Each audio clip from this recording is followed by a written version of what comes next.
Magandang umaga po mga ka-agri, mapagpalang umaga po sa ating lahat.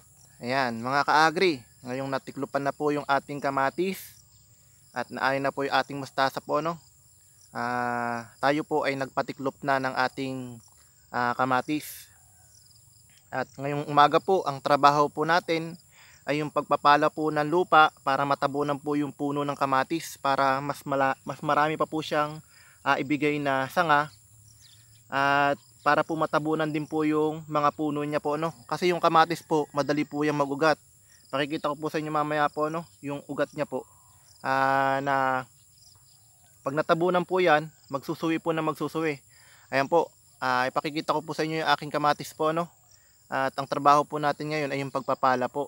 Dahil nakapagpatiklop na po tayo ng ating kamatis. Ayan, magandang umaga po sa ating lahat. At papakita ko po sa inyo, no, kung paano po ang ginagawa po natin ngayong umaga. Ayan, ang pagpapala po dun sa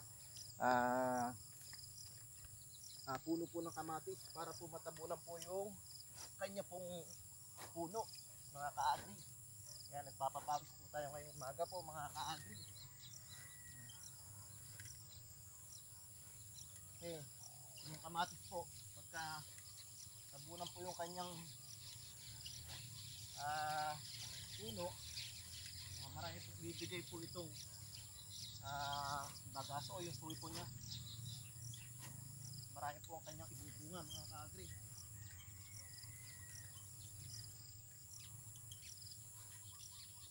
Napakadali pong palahin kasi napakalambot po ng lupa.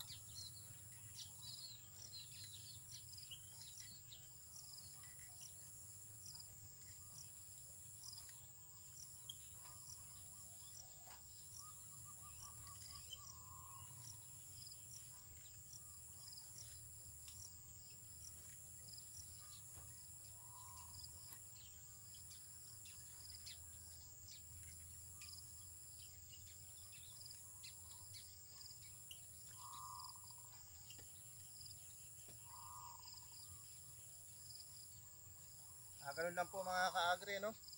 Ayan. Ang purpose din po nitong pagpapala po, no? Para po matabunan nga po yung mga puno ng kamatis at yung nag-uugat niya po sa puno, matabunan po na para magsuwi siya. At isa pa po doon,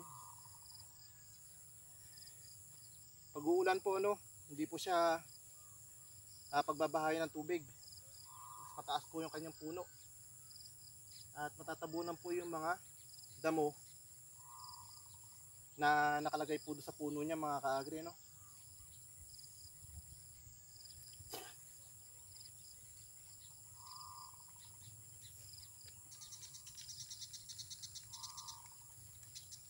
At ito po ay naka-proposal nga po sa yung ampalayang grafted po, no? Yun po ang itatanim po natin sa isang araw, mga ka-agri. Dahil natabunan na po yung puno. Sa pagitan po ng bukawi, doon po natin itatanim yung ampalaya, mga ka-agri. Yan. Makikita ko po sa inyo, mga ka-agri, no, kung bakit po tayo nagpapala at bakit po natin ginagawa ito ngayong umaga. Pakikita ko po sa inyo, no. Ayan. Ayan yung ating kamatis, mga ka-agri, no. Oh. Ayan. Tingnan nyo po yung lusog ng kamatis po natin, mga ka-agri. Tingnan nyo po yung mga bunga po, no. At tingnan nyo po kung gaano katangkad. Tingnan nyo po yung bunga, mga ka-agri, no. Halos nagtuloy po halos lahat ng bunga, mga ka-agri. Tingnan nyo po yung mga bagaso po, mga ka-agri, no. Yung bulaklak po niya, pag ito po ay nagtuloy, napakarami pong ibubunga nitong isang puno lang po ng kamatis. Baka mga 2 o 3 kilo, baka kaya po, ano, basta magtutuloy po yan. Tingnan nyo po. Kakapal po ng bunga.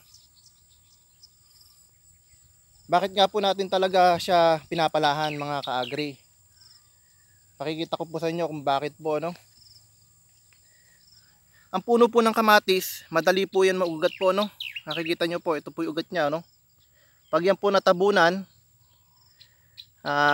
mas magiging malusog po yung kanyang puno mga kaagri, ano? Dahil dito po sa mga sanga niya po na yan, maglalabas po yan ng mga suwi, no? Katulad po nito mga kaagri. Oh. Ayan, oh. Tingnan nyo naman po yung bagaso po ng ating kamatis. Pagka ganyan po ang kamatis, talagang mamumunga po ito ng maganda. Basta wag lang po tayong dadaanan po ng bagyo mga kaagri, no? Pakikita ko po sa inyo, yan. Tingnan nyo po, may pinag-anihan po ng mustasa, no? Yan. Tapos na po tayo magpaani ng mustasa. Hindi man po tayo pinalad, pero hindi naman po tayo nalugi mga kaagri. Kahit papano po, may unti pa po tayong kinita. Ayan, no? May mga mustasa pa po, oh. Pwede pa po natin ulamin yan. Ito na po yung napalahan natin, pakikita ko po sa inyo, no?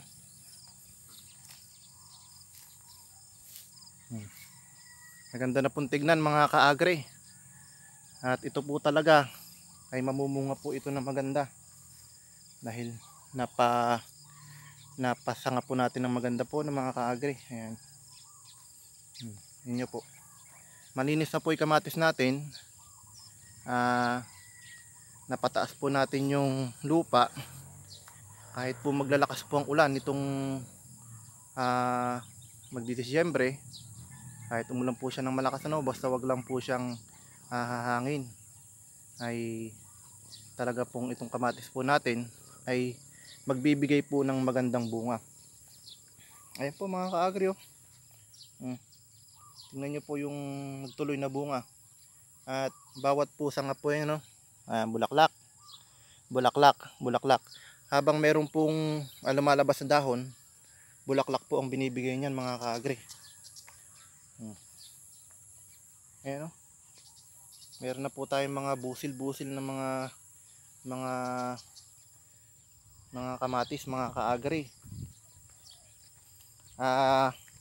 Kapag namimitas na po tayo mga kaagri, ano, pag nilagay po natin yung ating grafted na ampalaya, pag nagsusunod na po tayo o namimitas na po tayo ng kamatis, paakit na po yung ating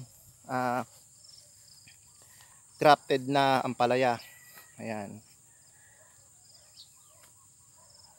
Ayan. Tingnan nyo po kasi kaagri kung gaano po kataas po yung kamatis po natin, ano, hanggang bewang na po ito. Pero tataas pa po ito mga kaagri, batang bata pa po yung ating kamatis. Tingnan nyo po, oh. Pakita ko sa inyo, kung gaano katangkad yung ating kamatis. Oh. Hanggang dibdib na po, oh. Oh. Ayan po mga kaagri, Ganyan po kaganda yung kamatis po natin ngayon. Napaganda po natin. Yung pagtabon po natin ng lupa na yan, sigurado po pong magagalit po yung kamatis na yan. Magsasanga po ng magsasanga. Ayan.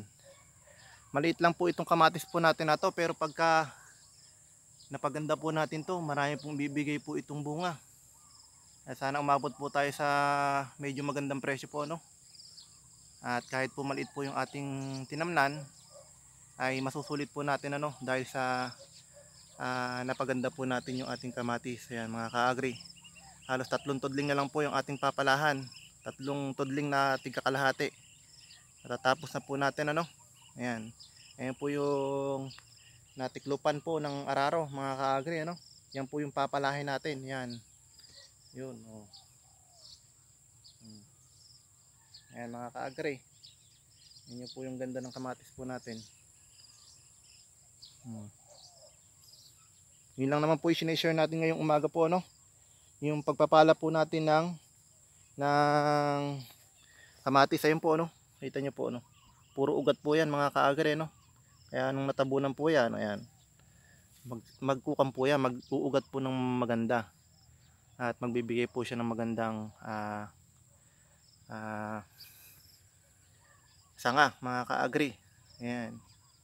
Napakalinis pong tignan po ng kamatis pag napalahan po mga kaagri. Ayan. Yan lang po ang trabaho po natin ngayong umaga. Ang pagpapala po, no, para matabunan po yung puno po ng kamatis. Kahit pa paano po, males po yung onting damo pong na tumutubo po sa kanya po, no, matabunan po natin.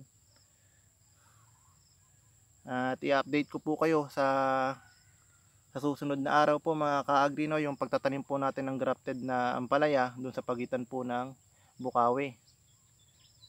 Ito po ay papasok po rito ay 150 na puno ng grafted na ampalaya. Ayun.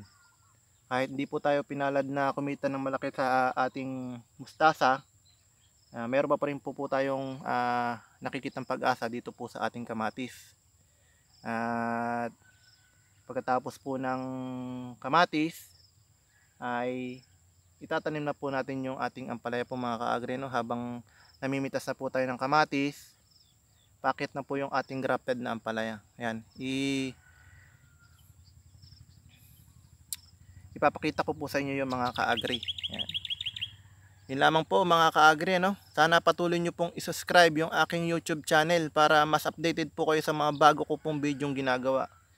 Yun lamang po mga ka-agri. Magandang umaga po sa ating lahat. God bless. Ayan po mga ka-agri.